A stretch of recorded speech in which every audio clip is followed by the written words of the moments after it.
5 minutes. It's a pretty high-level talk, actually. I'm not going to need it.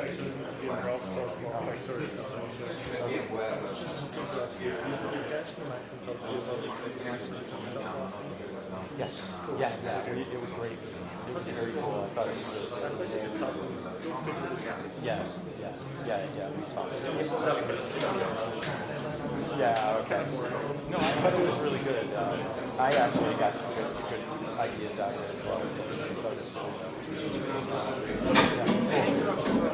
Yeah, there is actually no microphone in the room, so you have to speak loudly. I will. Right, and that's a microphone, but only for the recording, so you have to stay in the right area so the recording is a good quality. Okay, I'll do what I can. Try Great. and stay around. Okay, cool. So, should I introduce you? Like you are? I can introduce myself. My name is, just call me Harrison. Harrison Ritz. Okay.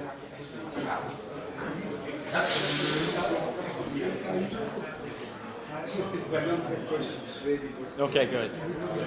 I'm going to send them your way. Okay, so welcome everyone to the next talk. And Harrison Ritz will tell you something about putting your legacy web application into the cloud. Cool. How many people here are not Red Hat employees? Oh, wow, awesome. That's great, awesome. And the people who are Red Hat employees, many of them are on my team. So when you ask me questions, I'm going to go, great question, and then I'm going to ask them. All right, so my name's Harrison Ritz. I'm an engineering manager on the Atomic OpenShift team at Red Hat. And I would like to open this talk by asking you all a very personal question. And that is, can you really love an application? How many of you have actually written an application more complex than like a Hello World application? Good. Okay, good. This is good. We're in the right place. Excellent. Okay. So this past summer, I actually was playing around with an app that I did not write, but an app that I use every day. And I started trying to think about, all right, how am I going to take this thing and make it more resilient, make it reproducible and scalable? How am I going to get this thing into the cloud? And the result of that effort, I documented in a blog series that I called That App You Love. Sort of a weird name for a blog series. I called it that because the app I love was ZNC, which is an IRC bouncer app. Not everybody loves ZNC, but I wanted to write this blog series in a way that it would be useful for the general case. So I said, hey, forget about ZNC, because we're really talking about that app you love, whatever it is. Same process is going to apply. So today, I'm going to summarize some of that talk, but I'm also going to take it one step further. So forget about that app you love, because we're going to be talking about that app that you wrote. A little backstory here. In my leisure time, one of the things I like to do is play tabletop role-playing games like Dungeons and Dragons. Does anybody know what that is? Some people do. They're kind of like, yeah, I know what that is. Well, back in 2010, I happened upon a new tabletop role-playing game called Stars Without Number. You might guess this is a sci-fi themed tabletop role-playing game. And I'm not going to tell you the rules right now, but in the back of the rule book for this game, the author included dozens of random tables for rolling up every detail about multiple galaxies worth of information. It was incredible. We're talking planets, alien races, space corporations, space political parties. It was amazing. So one night, I sat down with pencil, paper, dice, and the rule book, and I started rolling myself up a couple of galaxies. Well, I got about an hour into it before I decided, I think that I could do this faster by writing an application. Classic software engineer response to a problem, right? This looks hard, I'll just write a program to do it instead. So at the time, in 2010, I was a Perl developer. I'd been coding in Perl for 10 years. and I was also a web application developer. So I spent one weekend hacking this thing together as a command line utility, but I knew I wasn't going to be happy until this thing was actually available online as a tool that anybody could use to randomly generate galaxies worth of made-up information about places that don't really exist. And so, in early 2011, on a server in my friend's basement, I launched the SWN sector generator. Now, this might sound like a really specific tool for a very small group of nerds who are interested in a very, very specific game. But in fact, since I've been tracking usage on this thing, this has been used over 65,000 times. And these days, it gets about 90 uses per day. So as niche as this application seems, I think that there are some people out there who would consider this a mission-critical application. If this site's not available, I get email. Okay? So I was, faced with this problem. All right, let's just reiterate, how this thing was built. Okay, I've already mentioned that it's written in Perl. It has dozens of CPAN dependencies. If you're not familiar with Perl, think, Ruby gems or Python eggs. Same idea. These are, third-party package modules that I need in order for my app to work. The whole thing is served over CGI. I'm especially proud of this because in 2010, CGI was already something nobody did anymore. I did it. Let's see. CGI, of course, has to be handled by Mod Perl, which is an Apache plugin. This is as traditional a LAMP stack application as you can possibly have. And I have this problem, right? It's running on a server in my friend's basement. I have to figure out how to get that thing running in the cloud, so that as the demand for this increases, who is using it? I have no idea. I don't know. But, I want to make sure this thing is running for them. If you have a legacy application, if you have an application that was designed and constructed before there was a cloud, then you and I have a very similar problem. So I'm going to be talking about what I had to do for this Perl application, but forget about the app I wrote, because we're really talking about the app that you wrote and what you need to do in order to get this cloud deployment happening. I break up this process into 3 steps. And the first step boils down to basic containerization. All right? You have a lot of options. If you saw Dan Walsh's talk yesterday, he noted that the only really readily available build tools for images are like Docker build. And he also mentioned tar. Believe it or not, Docker's documentation still includes information on how to hand build your images using tar. I didn't feel like that was the right option for me. As it happens, recently I discovered Packer. This is written by the folks who wrote Vagrant, and it's their idea for a single source that can be compiled or constructed into a couple of different container formats.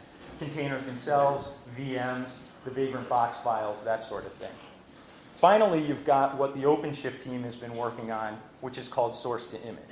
Now, I'm sure you're not going to be shocked to discover that I decided to go with source to image. But it's not just because I happen to be on the team that wrote it. There are a couple of things that, as an independent developer of an application, I happen to like. First off, as Dan pointed out yesterday, I don't need a Docker file in my code if I am using the source to image approach. And that's great because my application doesn't really care that it's in a container. It's an important application that does important fake galaxy generating. Another thing I like about source to image is that it's going to produce containers that are good cloud citizens, right?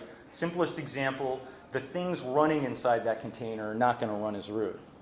And now thinking about your situation, if you have an enterprise app that you're considering, another nice thing about this approach is that there are opportunities for an operations team to vet what you are doing if you are using source to image, as opposed to pulling things directly down from Docker Hub and kind of taking your chances.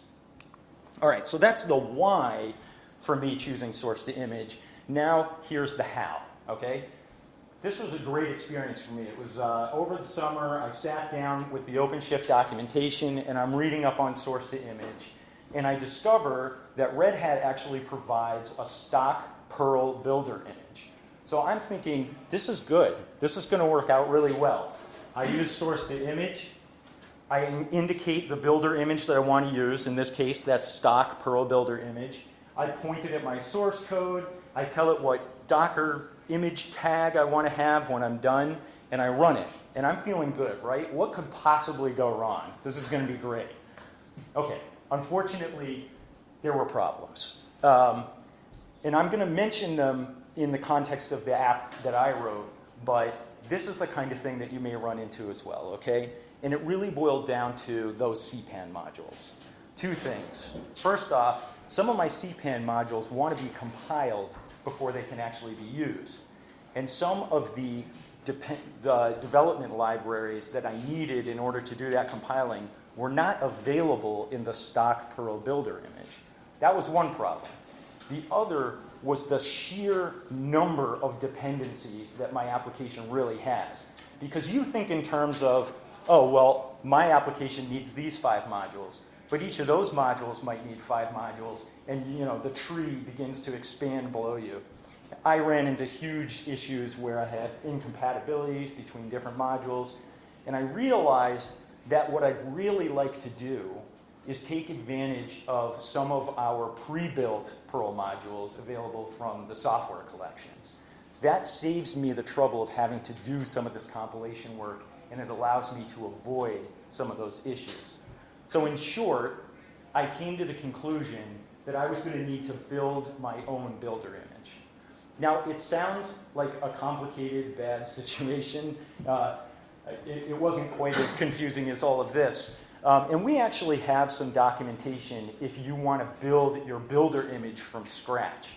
But I don't really think you need to do that. In my case, I didn't. Remember, the builder image is itself a Docker image.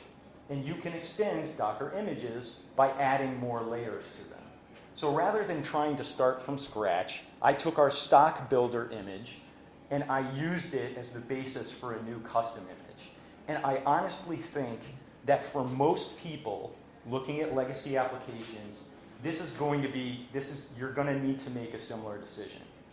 And because those legacy apps typically have very specific requirements, I feel pretty comfortable with this approach.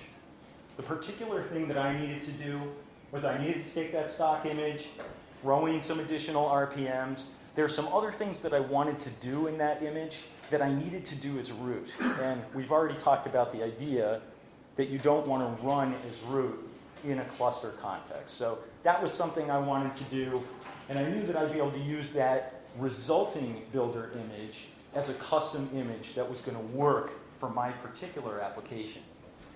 This is actually the guts of it. I've taken out a couple lines just for clarity. You can see that I start with our base image, I switch to the root user, do a number of things that I can only do as root, and then I switch out of the root user. In an enterprise context, this is a document that I can hand to the operations team and say, please build this for me and make it available in the registry so that I can work with this. There's that opportunity for operations to vet what you're doing. And in fact, where your RPMs are coming from in that particular scenario might be a satellite server that's controlled by operations. So there's some good ways to check the work that you're doing and make sure that you are being a good cloud citizen, doing things that are safe for the enterprise, etc. In my case, I'm not really doing this for the enterprise. I was doing it on my laptop, so this was sufficient. Net result, right? So now I've got myself a custom builder, and voila, I was able to get that first step out of the way. I can spin up a container that has this LAMP stack application in it. I can actually run this Galaxy generator as a web service on my laptop. A couple things to keep in mind, though. All right, I talked about some of the benefits that you have if you're trying to be transparent in an enterprise setting. For me, though, I think one of the biggest wins is every single one of the Perl CPAN modules that I pre-included in the builder image, I did not have to download from CPAN. So this actually reduces my build times from one push to the next from my code. The trick is you don't want to lock yourself in too much. If you pre-build a builder image with absolutely everything, then you don't leave room for flexibility as you continue to push your app and make changes to it. So there's a trade-off to be aware of. All right, so that's sort of like, I've just condensed what could be months of work into a 15-minute description, all right? For me, it really took probably about a week to get through this. Yesterday, John Frizzell actually gave a talk, and I don't know how many of you saw it, but they took a much more complex application than mine and broke it up into more than one container, all right? That is certainly something that you will want to consider, but I'm not really going to touch on it here. I think it's, this is an app-by-app decision that you're going to have to make. All right, so now we've got this thing running in a container, but the problem is, and I don't know if you've heard this yet, less than 500 times, but containers are immutable. And so if you want to make it possible for your application to be different in any way from one run to the next, you need to figure out some way to reintroduce configurability back into your application. When I wrote my blog series, when I was talking about third-party applications, you don't have the opportunity to actually change the behavior of the app code itself there. So I described a process that I refer to as config and run. In the case of config and run, PID1 inside the container is not the app you want to run. Instead, it's a wrapper script that wakes up, checks to see if the application has an appropriate configuration, and creates it if it's not there. Then it invokes the application, all right? So this is a config and run pattern. However, when you do control the code, you have many more options, all right? I actually am less opinionated on this one. What I did for that app that I wrote is I hard-coded it. I'm not proud, that's what I did. I hard-coded it. But in fact, my application, there really isn't that much to configure. And I actually think that for some class of applications, it's probably fine to say, I will change the configuration by updating the source code. Because remember, these clusters can use webhooks to trigger rebuilds. So I can push a change to source, get a new image, and in effect, I can change my configuration that way.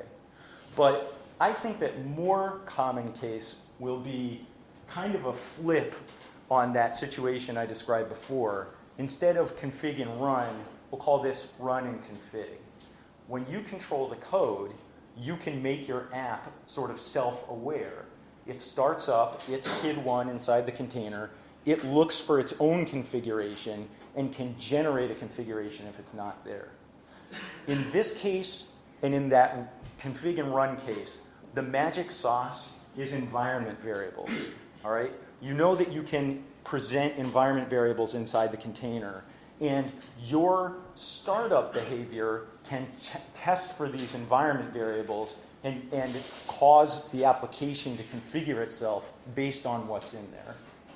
So those are two approaches, three really, that we've talked about now for configurability. One which involves changing it dynamically in the container, another that involves changing it just in source and pushing new images. The third approach I'm going to talk about is config map method. Now, this is an important distinction. Up to this point, everything that I've been talking about does not require you to be working inside an OpenShift cluster. Once you go config map, you are committing to deploying this thing in OpenShift cluster. The config map itself is a Kubernetes object. It's got a name and it's got a set of key value pairs. And the recommended usage for a config map is that you mount it into a container where the name of the config map becomes a directory and each of the key value pairs becomes a file and the file contents inside of that directory. All right? When you go this route, you are using OpenShift templates, which I'm going to talk about more in the next step. And they give you access to a higher level of configurability. All right? The magic sauce here is template parameters, and I'm going to talk about them more in a little bit. All right. So, in short, when it comes to how you reintroduce configurability into your application, you have options, all right? And I talked about these three things. The net result, of course, is that you will have one image, and you can make each instantiation of that, each deployment, behave a little bit differently depending on what your requirements are. All right, so now we arrive at step 3. We are finally ready to start talking about getting this thing deployed on a cluster. And I think that's an important thing to point out. I've consulted for a couple of different teams inside of Red Hat that are very interested in standing up their own OpenShift systems and doing development work against it. And I have advised them that while they are waiting for the OpenShift deployment to be set up for them, they still have plenty of work to do. Because there's that cluster is going to stand idle until you have containers that you're ready to run on. You can do a lot of that work on your own laptop long before there's actually a cluster available for you to work with. So keep that in mind. We've gone through a lot of this process, and we are finally now at the point where we're talking about cluster deployments. Have any of you run OC cluster up? Have any of you tried that? Show of hands. Not many. Oh, man, this landed around the time that I was writing my blog series, and it was a really cool feature. Speaking from the perspective of an individual developer, it was incredible, to take a laptop where Docker is running, download the OC binary, run OC cluster up, and it stands up an entire cluster all in one on my laptop. It pulls down a registry and a router to run in that cluster. This is the fastest way right now that I can think of to deploy an OpenShift cluster that you can work against. I noted here that you can go from 0 to OpenShift in 20 seconds. The caveat is, if you've never run it before, the first time you run it, you're going to pull down some Docker images that it needs. But after that, it will start up very quickly, I promise. So now that you have a cluster environment to work in, remember the goal of putting your app in a cloud environment in the first place.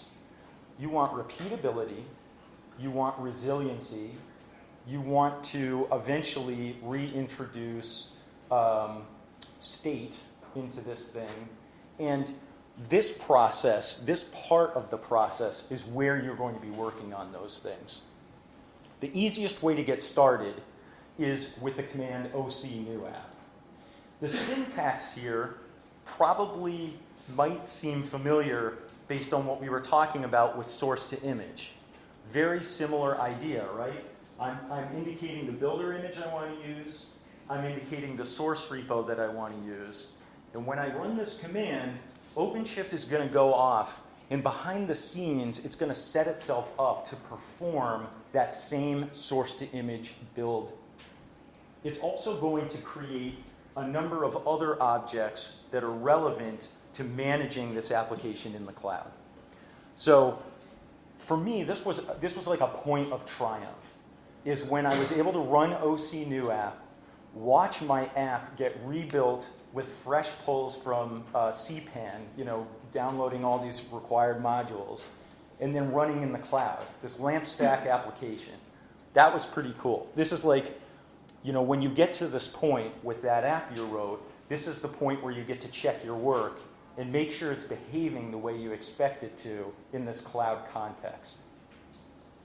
Once you're happy with things as they're running using OC new app, you already have created a number of objects that you can capture as the basis for your template. All right, the next instruction we'll talk about is OC export. And the reason I put an asterisk up on this one is that, unfortunately, using OC export is not the most smooth process ever. There's some disassembly required. OC export actually supports a keyword all. So if you say OC export all, you will get every object that exists in the current namespace in your OpenShift cluster. But the problem is, if you try to take that template and run it in a different namespace, it's not going to work. All right? I had to go through a little trial and error, and I determined that there were actually 4 classes of objects that I wanted to preserve that were going to make it possible for me to repeatably deploy my application in a cloud environment. Okay? So for starters, I needed to do this export. This as template argument specifically says wrap the object definitions in a template so that OpenShift understands that these things are all going to get deployed together as an application. Unfortunately, there was a little more work to do. All right? This is just sort of a visual example of some of the more metadata things that were included in that export that I had to pull out. Okay? I've included a link here to an example template that we publish on GitHub, and I actually found it extremely helpful in guiding me to know what I needed to pull out of that template to make it work. So I am telling you that, yeah, as an individual contributor, I kind of wish this process was a little smoother, but I feel like the payoff was still worth the effort. For one, I now have this template that I can use in any namespace on any OpenShift cluster. All right? And think about that. That means the cluster I'm running on my laptop, the cluster that my company is running on their intranet, AWS, Google Compute Engine, like I can run this thing anywhere. It's a LAMP stack application written in Perl. So this is pretty incredible accomplishment, right? I also have maximum control over the application now. I can very finely tune the way I want this thing to behave because I have direct access to the template, which is going to let me introduce all sorts of settings. And most notably, I mentioned template parameters when we were talking about config maps. Template parameters not only provide you with points of configuration, they can also, you can provide them with instructions to like randomly generate values for you. So if you wanted to make a password as a template parameter, you could either supply a password or based on the instructions that you used in the parameter definition, it will just make up a new one for you. So that's pretty cool. And then you can also define environment variables that end up getting exposed to the container. This is how you get that end-to-end configuration for that app you wrote. Once you have gone through the process of making it repeatable, it's time to think about resilience. And I've actually heard a number of speakers talk about liveness and readiness probes, which look exactly like this in the system. Nothing? Okay. All right. I'm going to keep going. Okay. So let me just quickly explain liveness and readiness. Liveness is a check that you run, and if your pod, which is to say your running container on Kubernetes, fails a certain number of liveness checks, Kubernetes is going to kill that pod and start up another one because your system just, that pod just never really got going. In my case, I check for a 200 response on index.html of my web application. I just try and load the home page. If it loads, then I know the thing is at least running. Readiness is a check that we perform to see if the application is going to be capable of actually doing the job it's supposed to do. In my case, I call one of those famous CGI files that I wrote, one of those scripts, and if I get a response from the script, then I know that my application is actually ready to handle requests. Finally, if we want to add state to this, we have to consider persistent volumes and persistent volume claims. Now, again, There are people here at this conference who are experts on this stuff. I am just going to point out that the persistent volumes are going to need to be set up by a cluster administrator. In my blog series, I actually talk about how you can do this on your own laptop. You need to change some SE Linux tags, but you can actually create a temp NFS shared storage space that you can use. And then the persistent volume claim is the way an application asks for a particular piece of storage. Now, as an interesting note here, when I was talking about the config and run approach and the run and config approach, which are essentially the same thing, we're talking about a situation where the app wakes up and it looks to see if it's been configured. If you are running in a container that does not have, if you're running in a container that does not have any mounted persistent storage, then when it checks for the config will never be there. It's going to wake up, there's going to be nothing in that directory, it's going to generate it, and when that container goes away, that state's going to be lost. But when you introduce persistent volumes and persistent volume claims into the mix, then you have an interesting situation where the first time you run your container, it's going to start, it's going to see an empty directory, and it's going to write state to it. But when that container dies and a new one comes up and remounts the same persistent volume, your state's going to be there. It's going to run that run and config or config and run check, and it's going to see that the state's already there, so it's just going to hand it off to the application to run. So this is how you begin to introduce statefulness if you're relying on the file system to be the place where you're storing state. I don't do that with that app I wrote, but in my ZNC example from the blog series, I actually do introduce persistent storage. I've got some links at the end of this so we can get into that. Was there a question back there? No? Okay. All right. There will be time for questions. Anyway, the net result of all of this is that starting by just figuring out how to containerize this thing, then working on reintroducing configurability, and then finally going through the process of building an OpenShift template, I have taken this application from my friend's basement to a point where it's actually ready to be deployed in a cluster environment. And that's pretty cool. There are a lot of science fiction gamer nerds out there that are going to be really happy about this. So in summary, I kind of talked you through this whole process in the context of this Perl application that I wrote. But I hope that I was able to do it in a way that it's really less about the thing that I did and more about the thing that you need to do when you sit down and look at some of these programs that you've been working with for a long time and try to figure out how to containerize and deploy them. This slide is here for, I'm going to post a link to this, and here's some references for things. My source code, the custom builder that I generated, which is literally just one Docker's file's worth of code. And then some links to OpenShift Origin, where a lot of our examples are, and where you can download the OC binary. Questions? Lay it on me. Yes? I do have a database in my app. Well, it's a SQLite database. And the entire binary database is actually checked into my source code, which is a little embarrassing because that's a perfect example of a situation where I could have used that persistent storage trick, check for the existence of the database, because I also have the raw SQL that generates the database.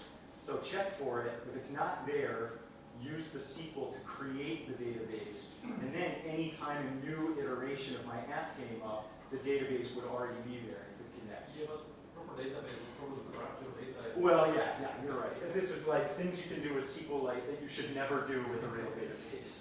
Cool. Any other questions? Anyone? Nothing? Yes? What do you think that was the most challenging step during this process? For me, the question is, what do I think was the most challenging step? Without a doubt, it was the first step, just getting the thing containerized. Because I knew I wanted to use the source to image strategy, but I also knew that the stock builder wasn't going to work. And remember, I'm the manager of the team, so I could have been like, guys, this is broken. You got to fix that.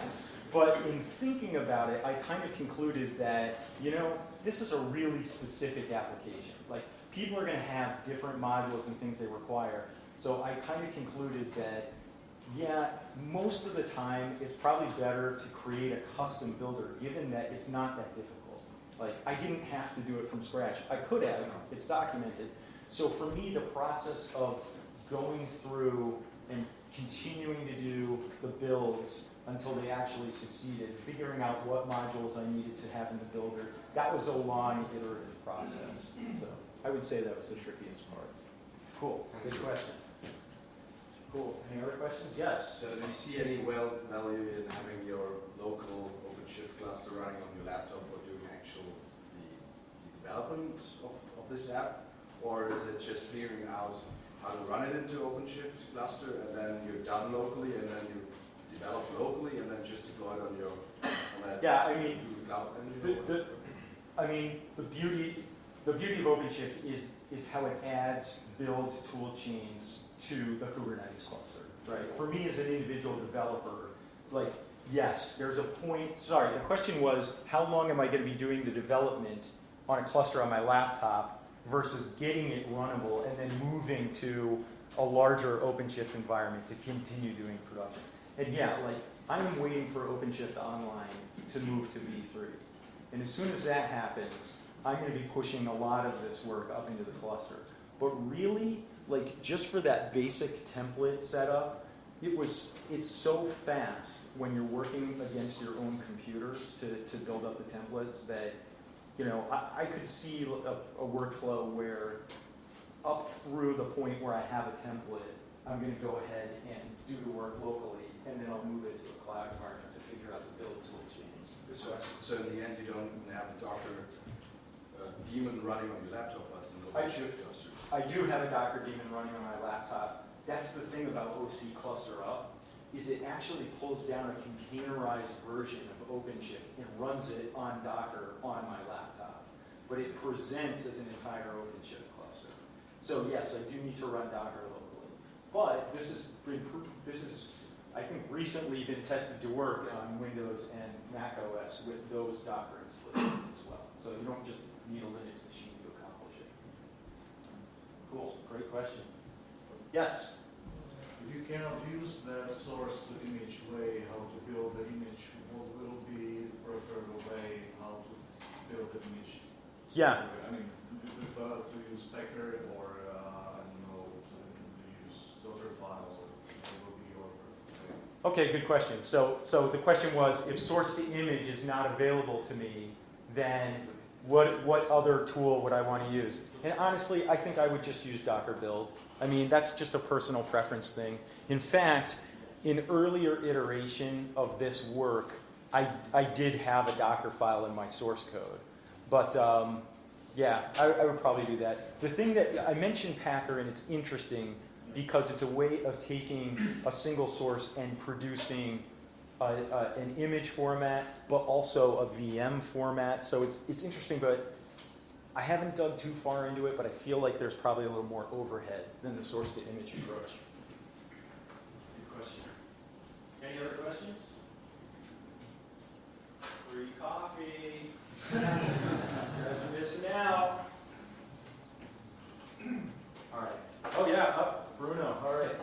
When is the Dungeons and Dragons version shipping? What's that? When is the Dungeons When's the D&D version shipping? It's funny you should say that because I opened my talk with a question, and I was going to close it with a question, which is who's a gamer here, and when are we going to play, right? So, good question. Any other questions? All right, cool. Thank you all very much. Really appreciate it.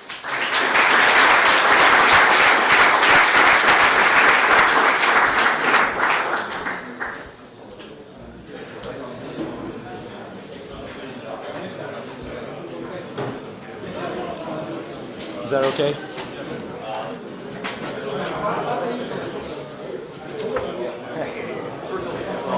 Awesome talk. Thank you, thank you. And just two questions out of curiosity that would probably interest the general audience was that, was this picked out just out of your interest, or were you also trying to do a use case study of how this might present itself to a single developer just for your team usage actually? Well, yeah, it's a good question. So my first exposure to OpenShift was as an indie developer playing around with it, and so I very much have that mindset when it comes to me working with the OpenShift system. So I would say that I really tried to keep the indie developer approach, but obviously since I'm on the team, like a lot of my experience, I definitely was talking to the engineers about like, hey, do you really want it to work this way? You know, so I took advantage of my position on the team to be able to ask those kinds of questions. You know, I don't think that they changed anything because I asked, but at least they were like, yes, we're doing it that way on purpose. Okay. Yeah, we're considering it as single developers. That's good. Yeah. And just another question. You mentioned Packer, but I think that one of the questions you answered that you're actually not haven't looked too much into it. So, Yeah, I haven't. So was there any specific reason to go into containerization rather than baking the images? Because there's quite a lot of talk about going into containers. However, like if you look at the what to call it, the corporate deployed applications and legacy stuff, for some of the applications, it sometimes feels like too bit of a overkill to actually do the full containerization, removal of state, application configuration of ONS and all that kind of stuff. Right. Where you can just probably bake an image and deploy it really without paying directly. So the main reason that I want to do it that way is because the author of that game is putting out a new version pretty soon. I've already been in touch with him, and I want to be able to iterate on the app once he's put out the new version because some of the rules are going to change. So having the opportunity to set up a whole build chain for that thing actually means that once I have that build chain figured out and I get his updated rules, I can continue. Like, that's the thing. Like, legacy app to me doesn't mean dead app. Like, there's still work that I'm going to be doing on it. And so I love the fact that I can, it's this LAMP stack application, but I can still make an automated build chain where I push my changes to GitHub and I can see the results of that in a testing environment. So otherwise, if he was like, hey man, I'm out, I'm never going to update this, okay. Then I have a Docker version of that container that I share on Docker Hub. So if people just want it and don't want to deal with the build process, you can actually pull the thing straight from my Docker Hub. Cool. Good questions. You need a free coffee card? Okay. All right.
If I switch, will that setting go? If I switch in between the talk, so in between if I just switch to the shell and then... Should be okay, yeah. Maybe bigger font, but yeah, it works, okay. But sure why the small one doesn't work.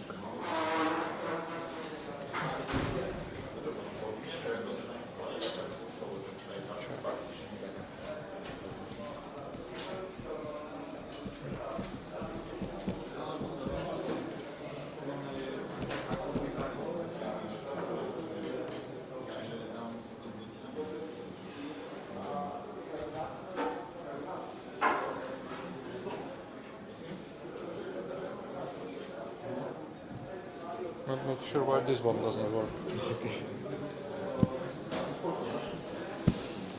Does this work? Yeah, If you do you have sites?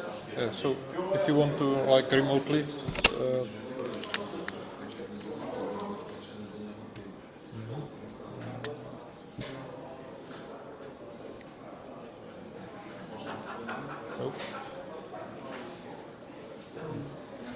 No, this one. Oh yeah. So I just press it hard.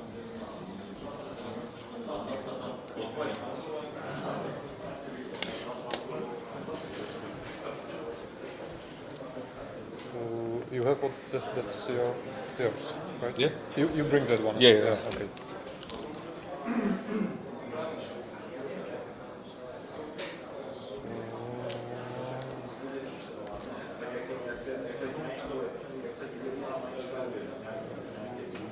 Still 15 minutes. 4:30. So you have 20 minutes for talk and 5 minutes for questions. Okay, so I have those signs with minutes. 5 minutes, so it means like 5 minutes of the talk and then you go.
Bye.